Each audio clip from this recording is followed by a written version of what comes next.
खानदानी इख्तिलाफात से बढ़ के कोई चीज़ नहीं है।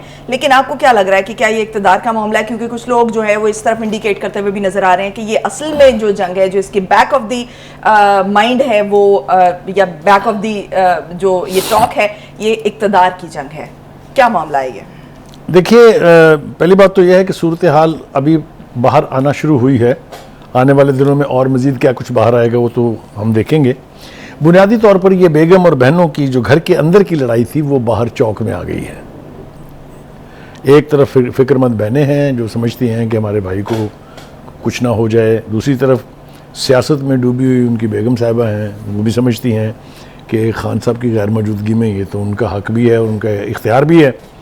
तो ये बुनियादी तौर पर जो घर की लड़ाई थी, चौक में आने का नुकसान घर को तो होगा ही, लेकिन पार्टी को भी बहुत होगा। हम यही कह सकते हैं इनसे फ़िलहाल तो कि आप ही अपनी अदाओं पे ज़रा गौर करें।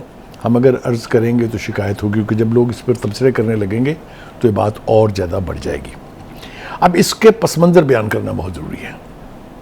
पहली बात तो यह है कि 2014 का धरना हो या उसके बाद की जितनी भी सियासत है खान साहब की, उसमें उनका एक बड़ा सॉलिड बयानिया था मौरूसी सियासत के खिलाफ,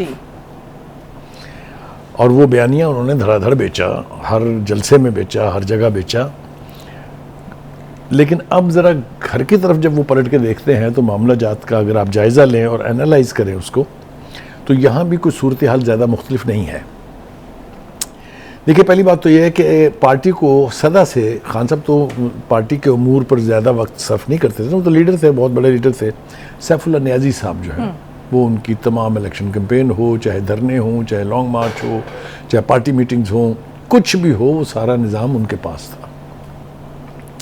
बल्कि अगर मुझे इजाज़त हो कहने की तो मैं ये कहूँगा कि नईमुल हक साहब जो बहुत करीब होते थे एक वक्त में खान साहब के, उनका भी पत्ता उन्होंने ऑलमोस्ट साफ़ कर दिया था। क्योंकि उनके यानी वफ़ात से पहले मेरी मुलाकात हुई थी नईमुल हक साहब से। अच्छा। तो बहुत सारी बातें उन्होंने मुझसे शेयर की थी जो इस वक्त करना मुनासिब नहीं है। यानी आप ये कहना चाह रहे हैं कि नईमुल हक और इमरान खान के दरमियान भी इख्तिलाफात पैदा हो गए थे? जी, बल्कि यूँ कह लीजिए कि नईमुल हक साहब को खान साहब से फासले पर रखने में सैफुल्लाह नियाज़ी साहब का बड़ा रोल था। इसी तरह हम देखते हैं कि जो हसन नियाज़ी हैं और अभी नियाज़ नियाज़ी साहब जो हैं, ये जो हम बात सुन रहे हैं कि उन्होंने नामज़द कर दिया है अली गौहर ख़ान को कि वो पार्टी के चेयरमैन का इलेक्शन लड़ें, तो वो उससे पहले उनके पास ओहदा था चीफ इलेक्शन कमीशन का, जिसने पार्टी के इंतखाबात कराने थे। तो उससे उन्हें रिज़ाइन करना पड़ा, क्योंकि अब वो उम्मीदवार होंगे तो उसकी जगह कौन आया जी? उसकी जगह किसको बनाया उन्होंने? नियाज़ नियाज़ी बन गया ना, नियाज़ुल्लाह नियाज़ी। तो कहने का मतलब ये है कि इतना बड़ा बयानिया बनाने वाले शख्स के घर में झांक के देखें अगर, तो बात वहाँ भी वही है।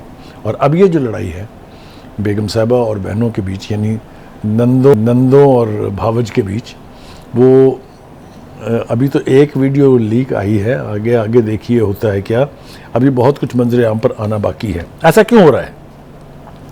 पर्सनैलिटी कल्ट पर कायम जो पार्टियां होती हैं या उसकी जो लीडरशिप होती है, जब उस लीडरशिप को कोई हल्का सा सी ज़ोफ़ पहुँचे, मिसाल के तौर पर जिस तरह खान साहब अब जेल में हैं, मुकदमा का फैसला क्या होगा ये तो आने वाला वक्त बताएगा, लेकिन फ़िलहाल वो मंजर से हट गए हैं।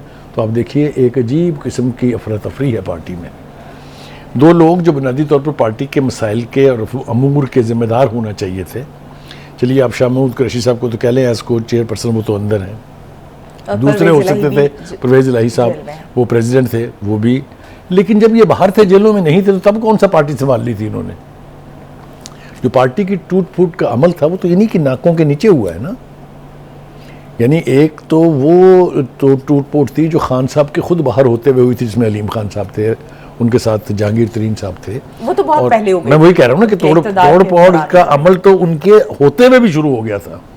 उसके बाद से तो फिर धड़ाधड़ लोग गए ना, इलेक्टेबल सारे उड़ गए, चले गए दूसरी पार्टी में। बट उसमें तो खान साहब का एहतसाब का बयानिया था ना कि हम एहतसाब कर रहे हैं। और उस देखिए, आप ये नहीं कर सकते कि आप दूसरों का एहतसाब करने का तो नारा लगाएं और खुद अपनी तरफ देखने के लिए अपने पीछे खड़े लोगों को एहतसाब की जद से बचाए रखें। तो ये कोई एहतसाब तो ना हुआ ना। ये तो वही एक उल्लू बनाने वाला है कौम को मसला, जो पहले ज़ियाउल हक ने बनाया, उससे पहले एबडो के ज़रिए अयूब खान ने बनाया, फिर मुशर्रफ साहब ने नैब के ज़रिए बनाया, वगैरह वगैरह। ये सिलसिला चलता रहा है। लेकिन जो हालात हैं, जो मारूजी हालात हैं, उसमें पीटीआई के अंदर की तोड़ फोड़ इसको तबाही के दहाने तक ले जा सकती है।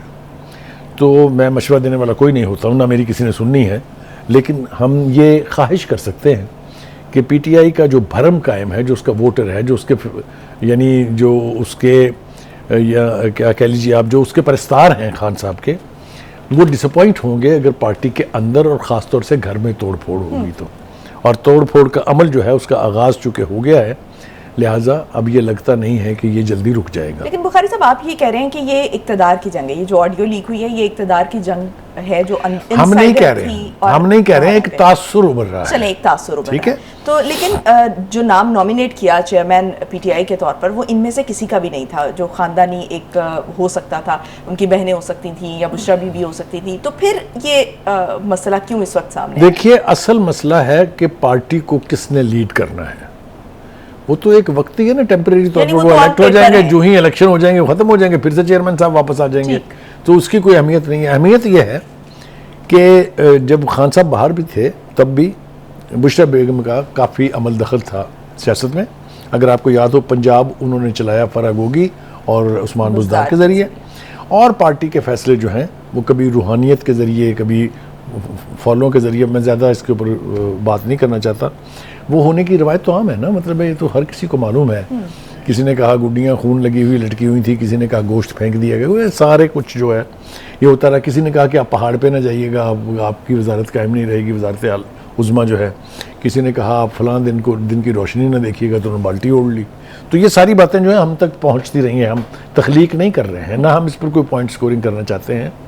लेकिन ये बात तय है कि खान साहब की ज़िंदगी के बाहर होते हुए जब वो आज़ाद थे और जब से वो जेल में हैं, पार्टी के उमूर में काफ़ी अमल दखल बुशरा बीबी को है।